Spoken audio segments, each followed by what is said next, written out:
Businessman UPSC बन सकता है और एक किसान का बेटा यूपीएससी बन सकता है। इसमें आप क्या फर्क मानेंगे? कैसे किसान का बेटा यूपीएससी बन सकता है? इस्तेमाल करके किसान का बेटा, गरीब का बेटा, वो भी आईएएस कलेक्टर बन सकता है। केंद्रीय लोक सेवा आयोग यानी यूपीएससी 2023 की परीक्षा के परिणाम घोषित किए गए थे, जिनमें मध्य प्रदेश के 27 विद्यार्थी चयनित हुए हैं। छतरपुर जिले से भी 2 युवाओं का चयन प्रशासनिक सेवा के लिए किया गया है।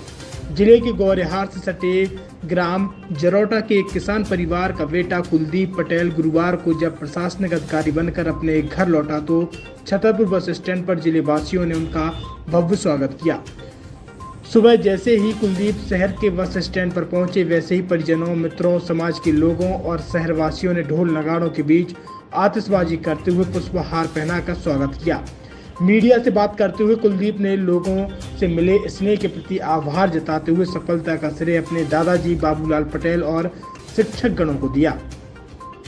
परीक्षा की तैयारी के संबंध में उन्होंने बताया है कि सामान्यतः 8 से 10 घंटे पढ़ाई करते थे और परीक्षा के समय 10 से 12 घंटे पढ़ाई की। उन्होंने कोचिंग करने वाले विद्यार्थियों के लिए कहा कि कोचिंग के साथ साथ विद्यार्थी के अंदर आत्मविश्वास होना बेहद आवश्यक है। सफलता तभी मिलती है जब स्वयं पर विश्वास हो। उल्लेखनीय है कि कुलदीप पटेल के पिता मूलतः किसान हैं। कुलदीप ने अपनी 8वीं तक की शिक्षा इंग्लिश मीडियम से चंदला के ही इंडियन पब्लिक स्कूल में प्राप्त की। इसके बाद 9वीं से 12वीं तक की शिक्षा छतरपुर के मरिया माता कॉन्वेंट स्कूल में प्राप्त की। तदुपरांत वे दिल्ली विश्वविद्यालय के हंसराज कॉलेज में दर्शन और राजनीति शास्त्र में स्नातक हुए। स्नातक करते हुए दिल्ली में उन्होंने यूपीएससी की तैयारी के लिए कोचिंग की। सितंबर में मुख्य परीक्षा देने के बाद जनवरी में उनका मौखिक इम्तिहान हुआ था, जिनमें उनका चयन 181वीं रैंक पर हुआ है। कुलदीप पटेल को पढ़ाने और उनके ताऊ राजेंद्र पटेल का योगदान रहा, जो कि पेशे से शिक्षक हैं।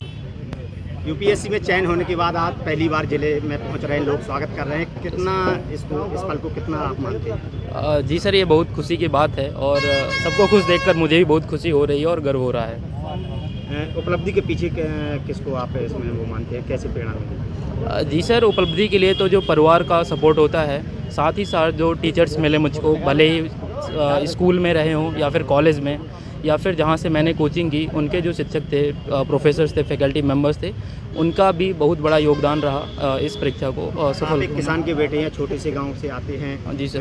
परवरिश भी ग्रामीण रही है, लेकिन यूपीएससी में चयन हुआ है। दादाजी की कितनी भूमिका है?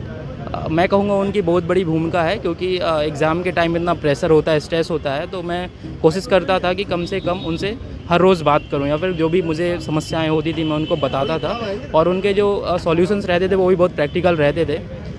कभी निराशा होती थी तो उनसे बात करके बहुत अच्छा लगता था और फिर लगता था कि और कोशिश करूं, मेहनत करूं और आगे बेहतर करूं। आपने सेल्फ स्टडी की है, कोचिंग करने वाले छात्रों के लिए क्या कहेंगे? जी सर, मैंने भी कोचिंग की है। कोचिंग करना एक गाइडेंस प्रोवाइड करता है, बाकी बच्चे को स्वयं ही करना पड़ता है। सेल्फ स्टडी ज़्यादा बड़ा फैक्टर होता है। कोचिंग भी हेल्प करता है आपको किसी चीज़ को जल्दी समझने में, और जो आपको एक्स्ट्रा मेहनत करनी पड़ती है अगर सेल्फ करते हैं, वो थोड़ा सा कम समय लग जाता है। कितने समय पढ़ते थे आप? सर, वो डिपेंड करता था। जब परीक्षा का समय रहता था तो थोड़ा सा 12 घंटे के आसपास, बाकी सामान्यतः 8-10 घंटे एवरेज ही होगा।